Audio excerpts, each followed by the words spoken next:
Let's talk about Iraq, because the photos this week are wild. Piles of cash, bars of gold.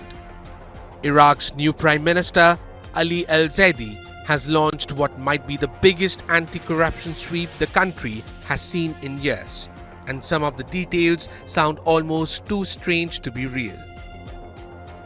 At MP Hind al-Abbasi's home, investigators reportedly found $57 million in cash, 27 kilograms of gold, and gold underwear.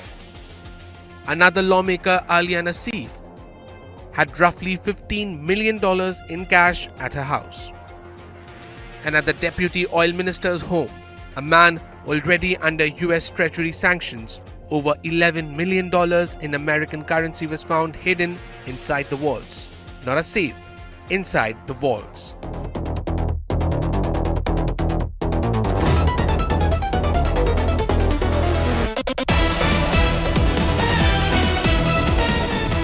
Hi guys, Sandy Ingram here. That was the disturbing news. That video, what you just saw, is what is causing the backlash for the new Iraqi Prime Minister. Now, what the backlash is saying is that the government didn't really need special forces to pull off the corruption raid. They are also saying that government employees took images and posted the images of suspects and their families online, not to mention the gold underwear. But this is what concerns the channel. Many people are saying the new Iraqi Prime Minister is dancing to the music of the United States. And this is what we have to say to the Iraqi people and to the IQD investors. We were not aware that the U.S. was holding cash since February to the end of June from Iraq, meaning they were not sending the cash payments to Iraq. These payments is what Iraq survives on. This money is and does belong to Iraq. And in a minute, I'll explain again why the United States has control over Iraq's oil revenue. The mainstream media and this channel, we all believed that, okay, they announced that they were withholding the cash. They withheld it for a month, maybe two.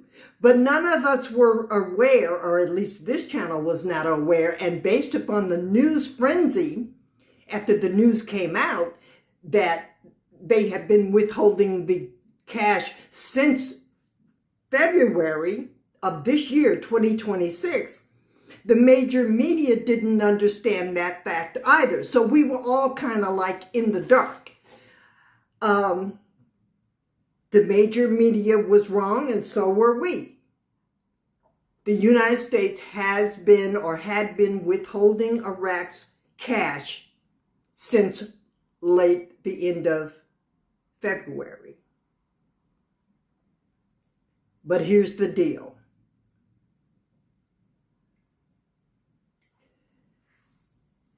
When you need certain amounts of cash to function as a country, and the U.S. is highly recommending that for you to continue to get your cash, that you need to do some things. And these things are, one, you need to secure your sovereignty. You need to get rid of Iran-backed militants who have weapons and organized tactical forces outside of the Iraqi government. You need to get rid of them, and you need to put an end to corruption. So when the U.S. is holding your money hostage, you tend to do what the U.S. is recommending, especially when you know in your heart that it's the best thing for your country. So we are hoping that the Iraqi people will continue to support the Iraqi prime minister. Now let's talk about why the U.S. has control over Iraq's oil revenue in the first place.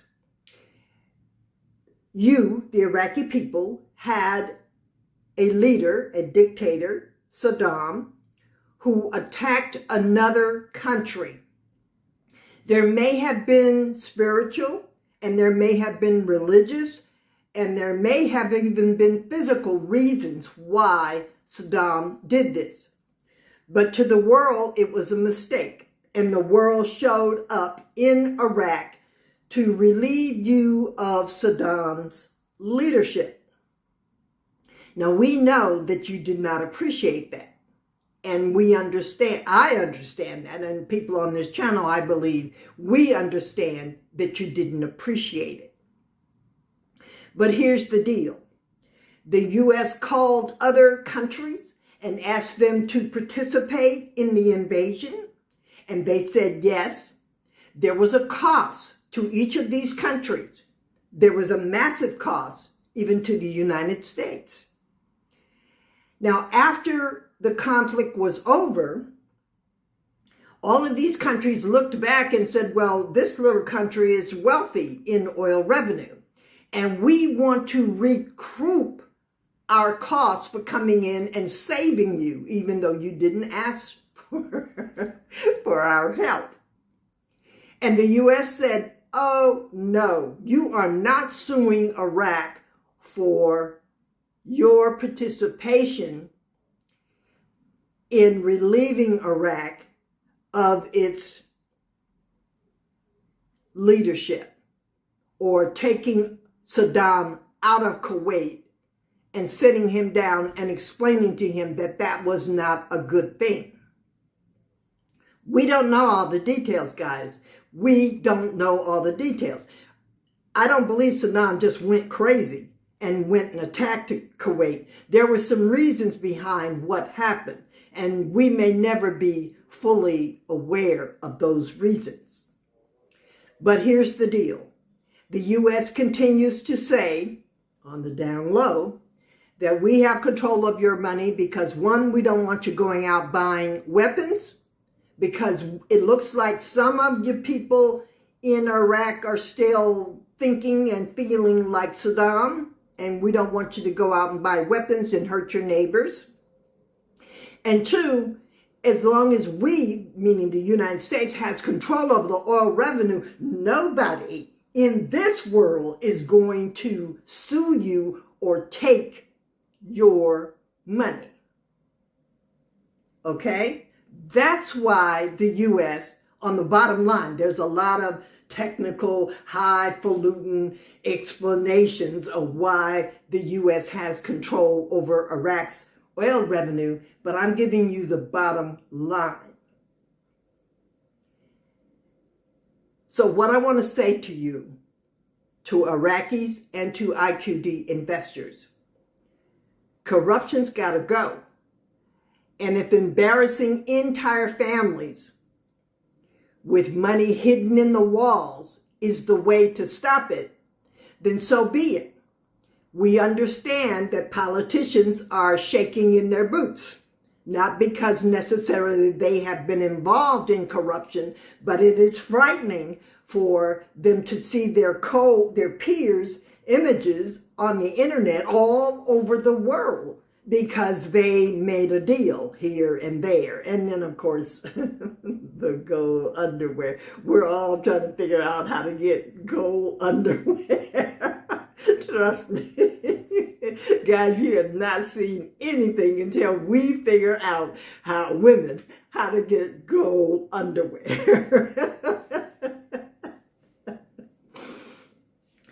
I'm trying to keep it light, but it's real heavy in Iraq right about now. But I am happy to say that the cash has begun to flow. The money is coming back into Iraq, and the prime minister is preparing as I speak to come to visit Washington.